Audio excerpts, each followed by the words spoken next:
실존이라는 단어는 굉장히 다양한 용도로 사용됩니다.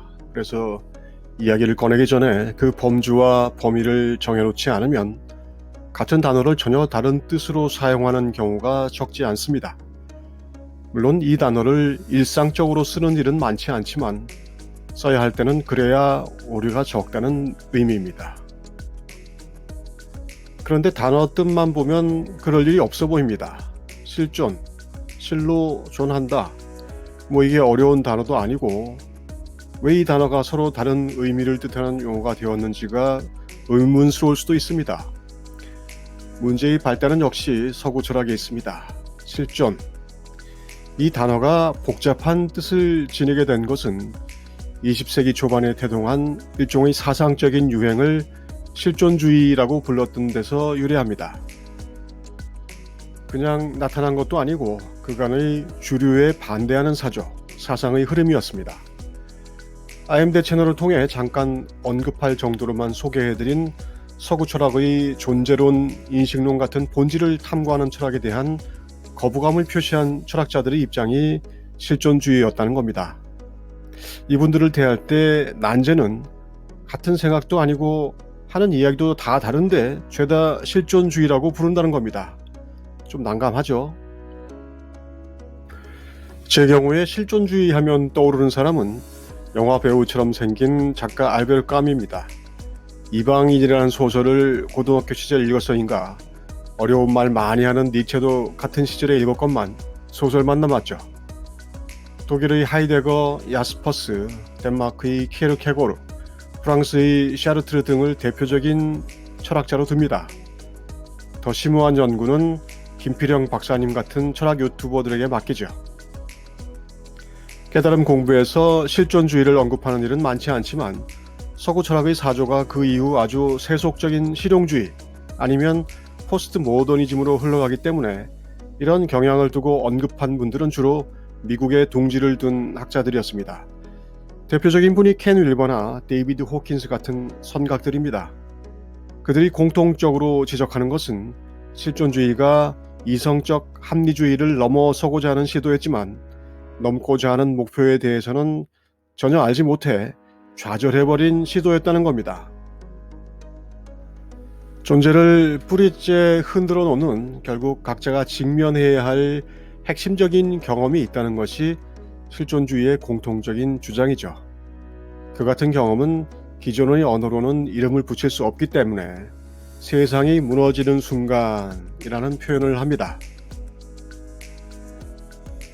실존주의에서는 세상이 무너지는 순간에 일어나는 감정을 실존적 불안이라고 합니다.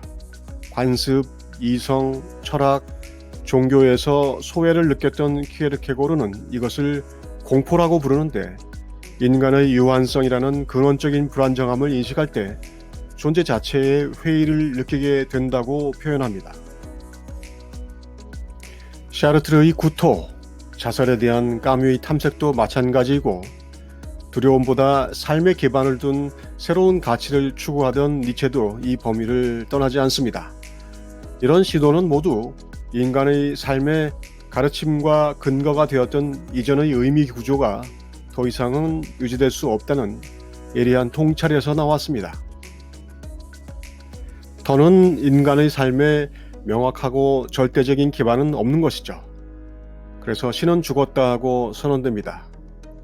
결국 실존주의는 삶을 정당화해주는 절대적이고 흔들리지 않는 근거가 상실되었다는 인식에서 비롯됐고 그래서 의미 없는 세상 속에서 자신만의 의미를 찾고 창조하려는 것입니다. 그래서 오히려 실존주의자들에게 인간의 삶은 영웅적인 의미를 갖습니다. 인간의 삶 자체가 영웅적 의미를 갖는 그런 노력의 전형이 시지포스 신화입니다. 바위는 계속 굴러떨어지지만 계속 그것을 다시 끌어올리는 시지포스로 대표되는 것이 인간의 삶입니다. 그러나 스스로 창조한 의미는 절대적인 기반이 될 수 없기 때문에 불안은 피할 수 없는 것입니다. 그리고 누구도 그것을 인정하거나 말하고 싶어 하지 않으며 오히려 직면해야 할 상황을 피하기 위해 습관적인 일상에 몰두하거나 무시하려고 노력합니다. 이것이 중세의 종교와 근대의 합리주의 이후 인류가 처한 상황입니다. 이렇게 발밑의 땅이 꺼지는 것 같은 경험은 실존주의나 불교 전통에서 모두 핵심이 되는 경험이라고 말합니다. 실존주의에서 그것은 불안의 원천이며 불교에서는 깨달음, 해방으로 가는 길의 시작입니다. 존 웰우드의 깨달음의 심리학을 인용해 이 내용을 정리해 보겠습니다. 삶을 지탱하던 버팀목이 사라질 때 우리는 갑자기 세상이 무너지는 것처럼 느낍니다. 기존의 삶의 의미는 그 무게와 실체감을 잃고 그전처럼 충족감을 주지 못합니다. 전에는 성공이나 성취, 부를 이루려는 꿈, 가족을 부양하려는 소망이 동기가 되었을지도 모르지만 갑자기 왜 이런 일들을 하고 있으며 이런 일들이 무슨 의미가 있는지 자문하게 됩니다. 우리는 절대적이고 흔들리지 않는 삶의 이유와 근거를 가지길 바라지만 견고하고 안정된 것을 붙잡으려는 그런 시도는 변화무쌍한 삶 앞에서 헛된 희망에 지나지 않게 됩니다. 낡은 구조가 무너졌지만 그것을 대체할 어떤 것도 찾을 수 없을 때 마치 속살이 드러나는 것처럼 불안해집니다. 그러나 그 순간 발견하는 인간의 나약함, 있는 그대로의 자신의 모습이야말로 인간됨의 핵심입니다. 정체성이라는 버팀목이 흔들리기 시작할 때 자신의 근원적인 나약함에 직면합니다. 그러나 세상이 무너지는 느낌과 근원적인 나약함을 고려하지 않고서는 인간 본성의 깊은 면에 다가갈 수 없다는 것이 분명해집니다. 실존주의는 데이비드 호킨스의 의식 수준으로 보면 이성과 합리 400대를 지나 400대 후반 수준으로 볼 수 있습니다. 그렇다면 실존주의 다음 단계는 500대, 즉 이성과 지성으로는 다가갈 수 없는 이른바 재질이 다른 영성의 영역입니다. 지금까지와 같은 방식으로는 진입할 수 없는 것이죠. 실존주의의 실패는 여기서 비롯됩니다. 이 내용은 켄 윌버의 모든 것의 역사를 인용해 정리해 보겠습니다. 실존적 수준의 전체 핵심은 그이가 아직 자아 초월 수준에 있지 않다는 것이고, 그렇지만 개인적 수준에도 더 이상은 총체적으로 정착되어 있지 않다는 것입니다. 즉, 전체의 개인적 영역은 그 매력을 상실하기 시작한 것이고 아주 심각하게 무의미해지기 시작한 것입니다. 이른바 미소 지어야 할 이유가 그다지 많지 않은 것입니다. 흥미있는 점은 성장 발달의 모든 정통적 표준에 따르자면 켄타우로스, 초월 이전의 마지막 수준은 행복하고 충만하고 즐거움에 넘쳐야 한다는 것입니다. 이 켄타우로스 수준의 자기는 발달의 모든 표준에 따르자면 언제나 미소 짓고 있어야 한다는 것을 알 수 있습니다. 하지만 대개의 경우 그것은 미소 짓지 않고 있고 뼛속 깊숙이 불행한 것입니다. 그것은 통합되어 있고 자율적이면서도 비참한 것입니다. 실존의식은 개인적 영역이 제공할 수 있는 모든 것을 맛보아 왔고, 그래서 그것만으로는 충분하지 못한 것입니다. 세계는 그것의 애원 속에서도 몸이 건조해지기 시작했고, 그 어떤 체험도 이제 더 이상 좋은 맛이 되지 못합니다. 아무것도 이제 더 이상 만족을 주지 못합니다. 아무것도 이제 더 이상은 추구할 값어치가 없습니다. 실존주의자 한 개인이 이러한 보상들을 획득하는 데 실패했기 때문이 아니라, 정확히 말하자면 한 개인이 그 보상들을 아주 훌륭하게 성취해냈고 그것 모두를 맛보았고, 그래서 그것 모두가 결핍되어 있음을 알아냈기 때문입니다.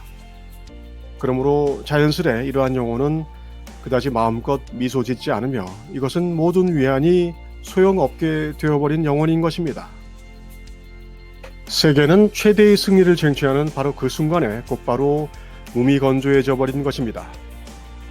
이상에 언급한 것이야말로 곧 모든 욕구가 해박해지고 창백해지고 빈혈 상태가 되어버린 영혼입니다. 이것이 바로 실존을 정면으로 맞서는 속에 철저하게 그것에 넌덜머리가 난 영혼입니다. 이것은 다름 아닌 개인성이 총체적으로 몸이 건조해져 버린 영혼입니다.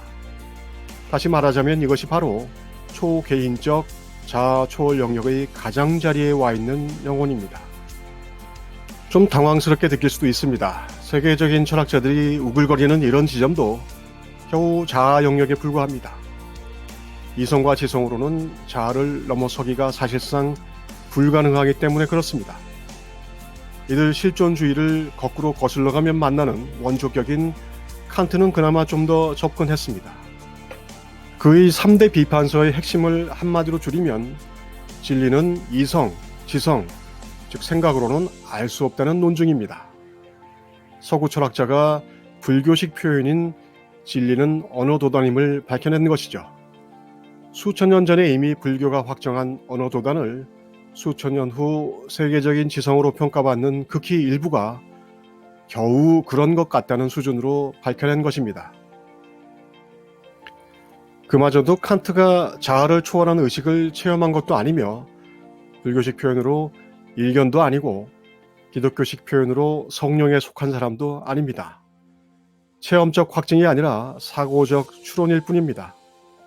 종교의 실패를 극복하려고 한 인류의 철학은 여기서 멈춰 있습니다. 제가 보기에 다른 이유가 없습니다. 거기는 철학으로 갈 수 없기 때문입니다.